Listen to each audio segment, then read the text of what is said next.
Bonjour à tous et bienvenue sur la chaîne. J'espère que vous allez tous très très bien. Alors dans cette vidéo, je vais vous présenter deux tarots. Je vais vous faire un comparatif de deux tarots qui sont des tarots qui ont été créés par... alors je crois que c'est deux frères. Le nom des artistes, c'est Vassish et Vassish du coup. Alors ils avaient déjà créé le Divine Masculine Tarot. Donc celui-ci.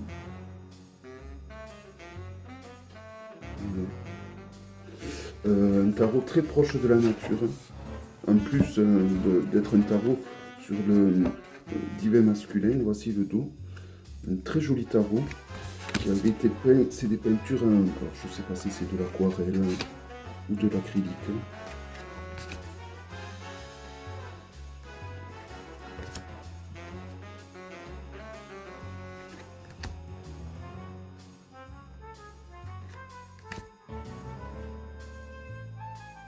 De très très belles couleurs.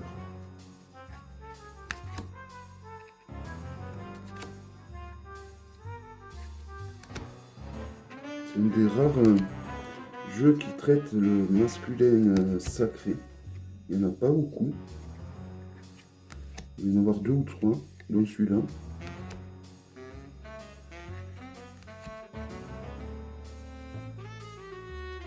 Voilà, vous voyez là,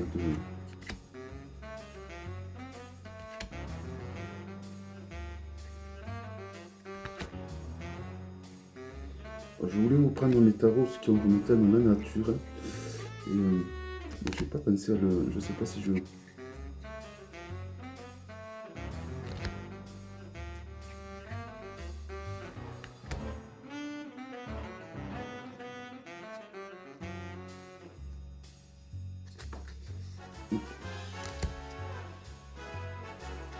Voilà, donc il avait déjà créé donc, ce très beau tarot, de très bonne qualité. Et il y avait la possibilité donc d'avoir un livre d'art. Un livre d'art avec également, ça qui faisait office de signification du jeu. Et pareil également pour les deux prochains tarots qu'ils ont créés. Alors c'est des tarots qui ont comme thème la nature. Ça représente des montagnes et des forêts. Donc il y en a un qui va représenter pendant le jour et l'autre pendant la nuit en fait. Voilà. Donc c'est les mêmes illustrations mais une le jour et l'autre la nuit. Alors peut-être que par moment il y a un angle de vue différent, mais voilà. Donc les boîtes sont très jolies. Ça fait de belles boîtes sur l'étagère, je trouve. Alors je vais commencer par le jour. Donc hop, ici l'intérieur. Alors on a l'intérieur de la boîte. Pareil pour celle-là.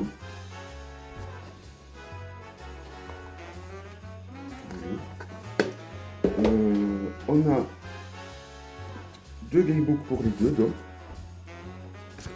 On a les mêmes choses dans les gamebooks, les mêmes tirages. Donc je ne vais pas vous présenter les deux. Donc il y a au début une petite explication, donc un mot de l'un et de l'autre. Et après on passe donc au tirage. Donc il y a pas mal de tirages. Donc on a un tirage à une carte et un tirage à 3 cartes. Ensuite on a un tirage à 4 cartes et un tirage à 5 cartes. Donc des tirages exclusifs réalisés pour le jeu. Et ensuite on a un autre tirage à 5 cartes. Et voilà. Et également pareil donc pour l'autre livre. Après on passe à l'interprétation des arcanes donc. Alors voici pour les majeurs. On a un petit texte pour chacune des majeurs. Et pour les mineurs c'est pareil en fait. On n'a pas plus, pas moins. Ça dépendra des mineurs. Hein. Alors, par exemple, là, je suis à la série des feux. Voilà. Voilà, donc c'est et le nombre de pages. 53 pages. Voilà, donc les deux Gaivours sont exactement pareils, il n'y a que la couverture donc qui va changer. Les jeux. Donc celui-là du jour, il a les contours verts et le dos comme ceci. Et celui de la nuit va avoir les contours bleus et le dos est comme ceci. Voilà, donc c'est parti. Donc je vais vous présenter donc chacun. Si quand même pour comparer à un Grimaud, c'est un peu plus large et un petit peu plus haut qu'un Grimaud. Alors voici pour la largeur et voici pour la hauteur. Donc un peu plus grand que un jeu de tarot standard.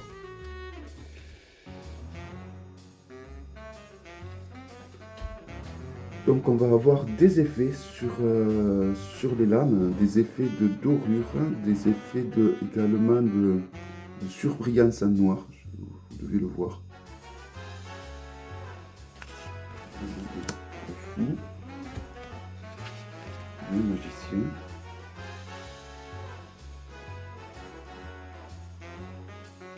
Voilà, alors dans certaines lames, je vais préférer la version jour, dans d'autres la version nuit. En tout cas, bon, quand j'avais vu Claire présenter ce jeu de la chaîne Claire de la Lune. J'avais vu également Hermie Simon de la chaîne Hermite Cave, une chaîne anglophone, qui avait présenté donc les prototypes de ces deux jeux. Je l'avais trouvé magnifique. Et donc, je me suis empressé de les baquer sur Kickstarter.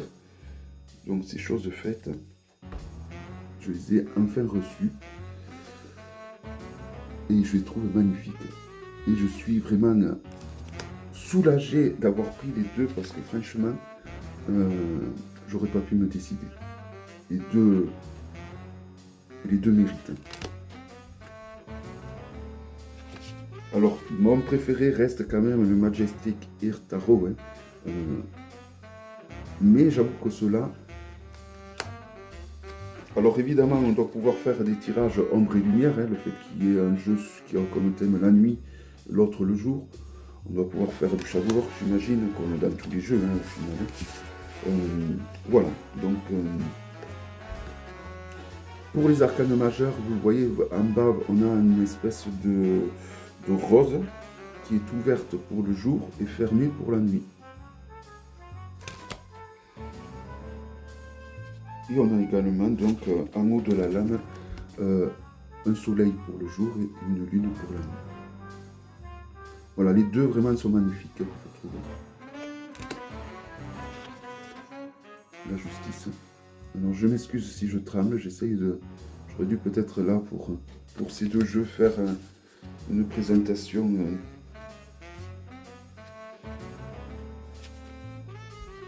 de l'autre côté, mais bon.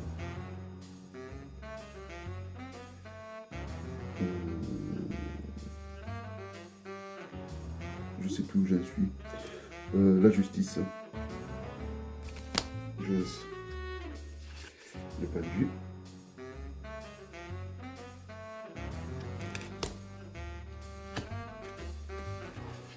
La mort.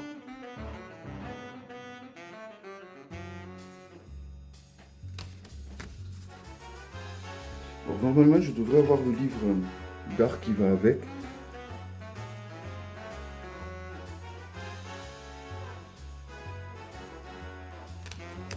Je pense que quand je l'aurai, je referai un vlog avec tous mes jeux sur la nature.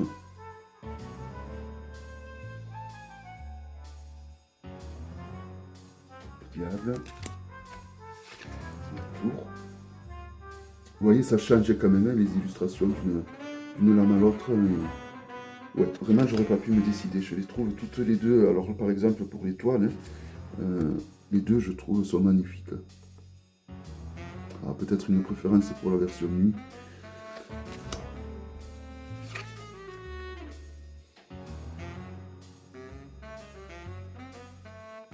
Alors, le mieux pour utiliser ces jeux, c'est toujours pareil.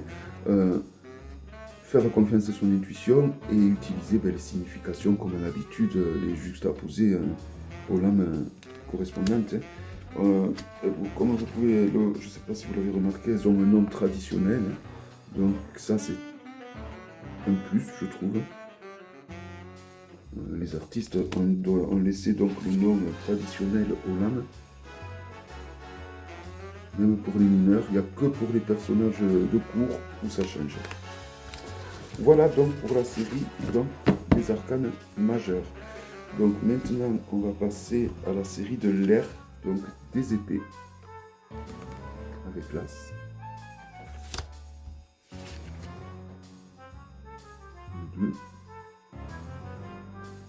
Voilà, donc c'est plus basé sur les éléments, et je trouve que c'est mieux comme ça.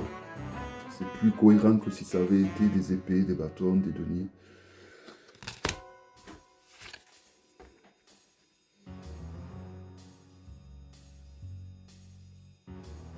Voilà, le seul, à la limite, un défaut qui pour moi n'en est pas un, hein, c'est pour les débutants peut-être le fait qu'il y ait les personnages de cours qui ont été renommés. Mais ils n'ont pas été renommés, ça reste cohérent aussi, la façon dont ils l'ont renommé, donc moi je trouve que c'est pas dérangeant.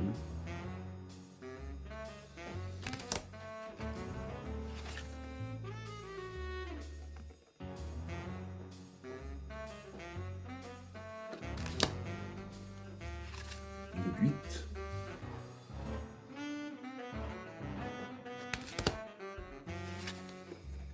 Le 9.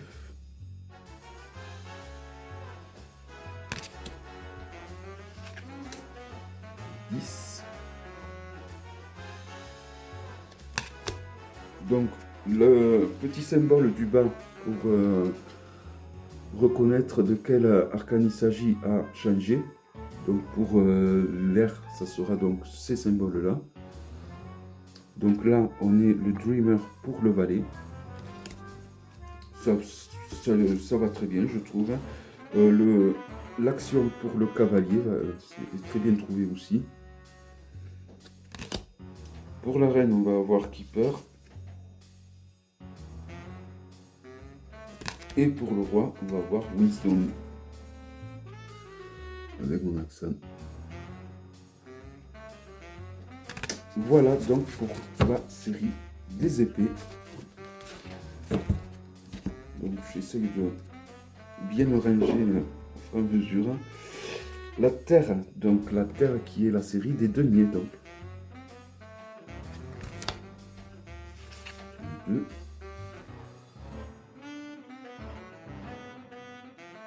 Elles sont jolies. Cela, la série de la terre, c'est magnifique, je trouve.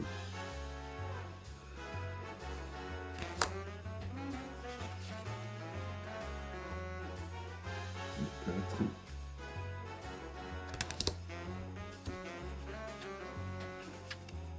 Le 5.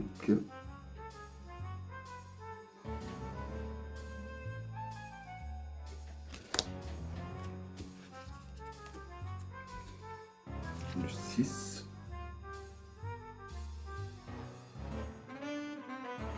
Les cascades sont de toute beauté. Le 7.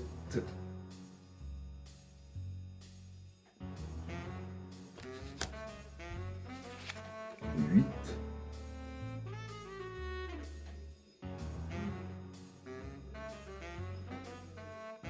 Parce que j'ai de l'ombre, j'ai une ombre qu'il va falloir que j'arrange. Le 9. Bon, ombre ou pas ombre, de toute façon, les illustrations restent magnifiques, je trouve. Ah, mais je m'en serais vraiment voulu d'avoir que la nuit ou que le jour. J'aurais racheté dans la seconde le seul qui me manquait. Les personnages de cours, donc, avec les Dreamers pour le valet. L'action pour le cavalier. Keeper de terre. Et pour finir, donc, le Wisdom de terre. Qui est de toute beauté.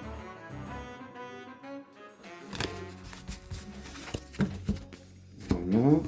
Donc là, on va passer à la série de l'eau, qui est très jolie aussi. l'As de toute beauté. Ça fait un rendu sur le jet de la cascade magnifique.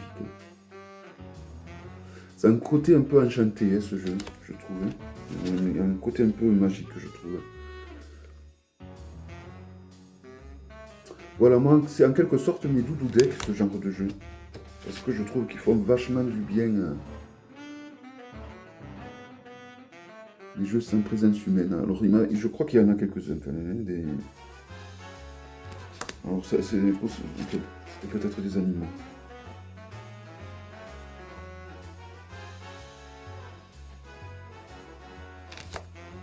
Le 6 d'eau.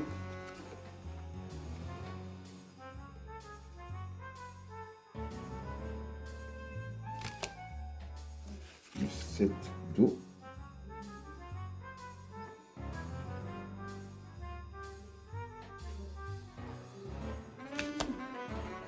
Le 8 d'eau.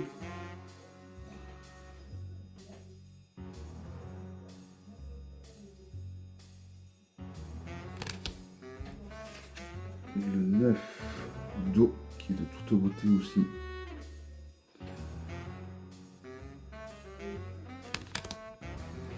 Et le 10 d'eau.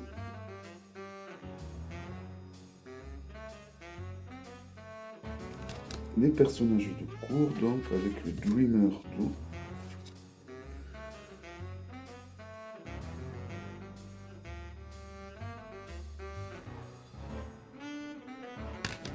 L'action d'eau.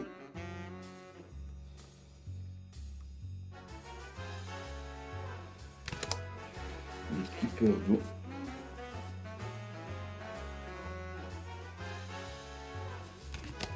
Et le Wisdom d'eau.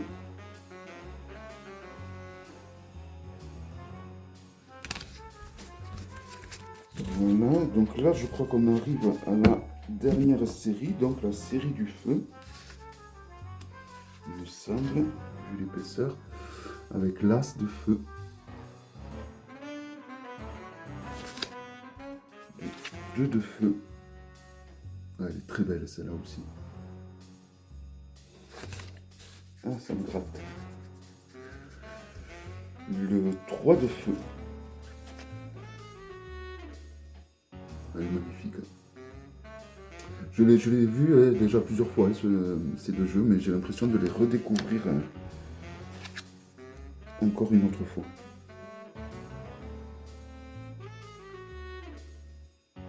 4 de feu. 5 de feu avec des beaux sols pleureurs, me semble-t-il.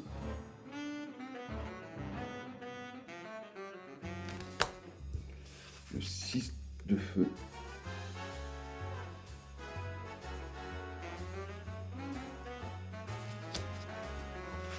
Le 7 de feu.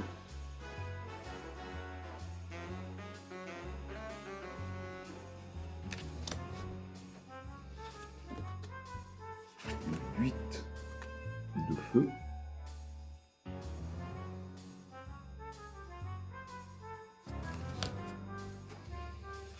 Le 9 de feu.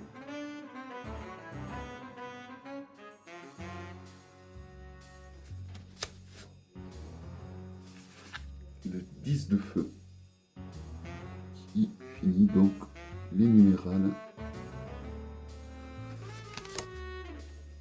Et donc les personnages de cours avec les Dreamers, donc le valet de feu.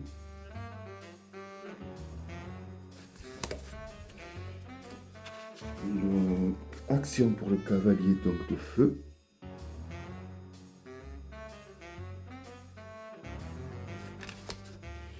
Le keeper de feu pour la reine de feu. Magnifique. Et je finis donc avec le roi pour Wisdom de feu. Voilà. Voilà donc, et alors pour ce qui est du nom de ces tarots, ben je ne les connais pas en fait. Et ça y est écrit nulle part. The Day, The Night. Mais ça ne va pas Rosewood Tarot. The Day, The Night. Voilà. Et bien, écoutez, en tout cas, moi, je suis conquis. J'espère que cette présentation vous aura plu et je vous donne rendez-vous à très bientôt pour une prochaine vidéo. Bye bye.